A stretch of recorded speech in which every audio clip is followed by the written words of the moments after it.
Hello, this video is about the date of writing for the book of Romans. Let me share my screen.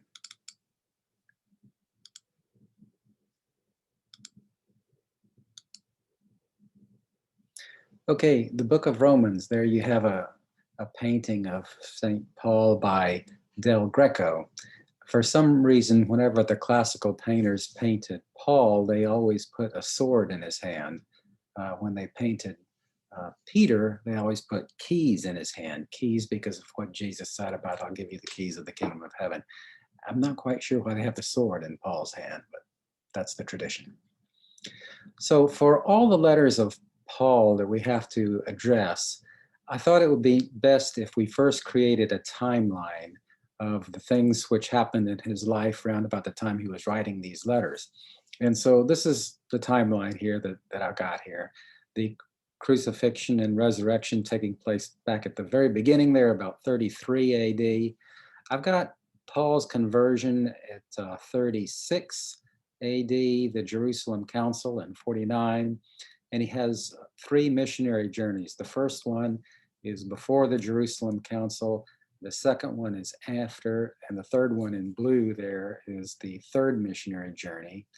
And then the red period is where he's in prison, first in Caesarea, then in Rome. And finally, I've got at the right edge, I've got the destruction of Jerusalem in 70 AD, which is my limit. I don't have any New Testament books written after that. And Paul is probably not alive anymore when that happens. So also to kind of cut to the very end of the story, I have here a date of writing for all the letters of the Apostle Paul. So here's the really short version of when I think the date of writing for all of them is. There's pretty good consensus on a lot of them. On a few of them, there is some disagreement. On the book of Romans, it's understood that Paul is the author of this letter to the Romans. There's no real dispute from either conservative or liberal or secular scholars. Paul is the author of the book of Romans. Now, some of the letters that are assigned to Paul, there will be some dispute about it, but there's a number of them which are everybody agrees on, and Romans is one of those. In this case, Paul is really speaking, not with the pen in his hand. He's dictating, and Tertius is a fellow who's actually writing the letter. The fact that Paul is speaking may affect the style of writing, because if you read the book, you can see that he's got long sentences and kind of complicated, and it reflects the way a person is talking rather than a way a person would normally write if they just sat down to write the sentence. The setting for the book is that it's written from the home of a fellow named Gaius who lived in Corinth. You can see because Romans 16:23 says, Gaius, who is host to me and to the whole church, greets you. And then when he's writing the Corinthians, Paul says, I thank God that I baptized none of you except Crispus and Gaius. And so I only included those two verses, but you can also tell from the rather long list of greetings that Paul sends back and forth in Romans chapter 16 that he's in Corinth. And what he wants to do is he wants to go to Rome, but he has never been there yet. He's writing this letter to the Romans. And so in that sense, it's different from all his other letters, because all his other letters are to churches which he founded, and he knows the people there. In this case, Paul has never been to Rome, so he can't really comment on anything about the spiritual condition of the church there.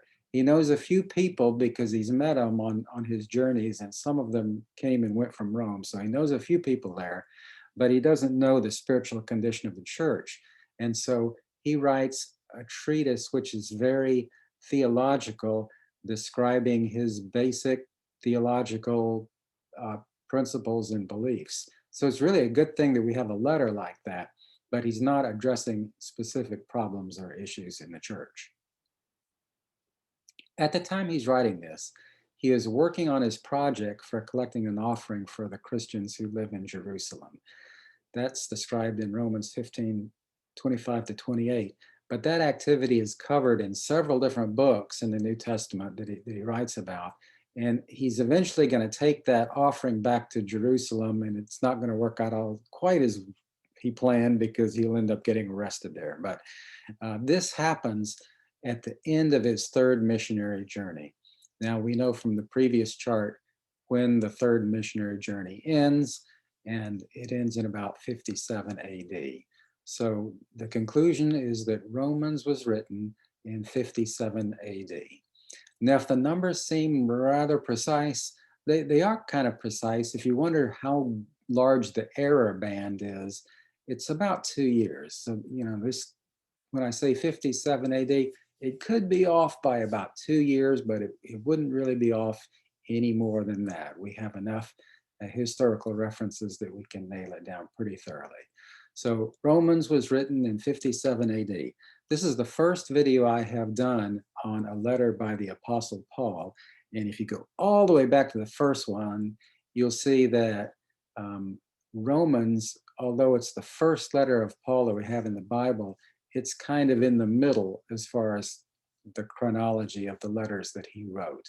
So the next ones I'll do is on the 1st and 2nd Corinthians. I'm going to kind of go into in biblical order rather than chronological order. So that's the story about the book of Romans. Thank you for watching. I'll come back soon with another video.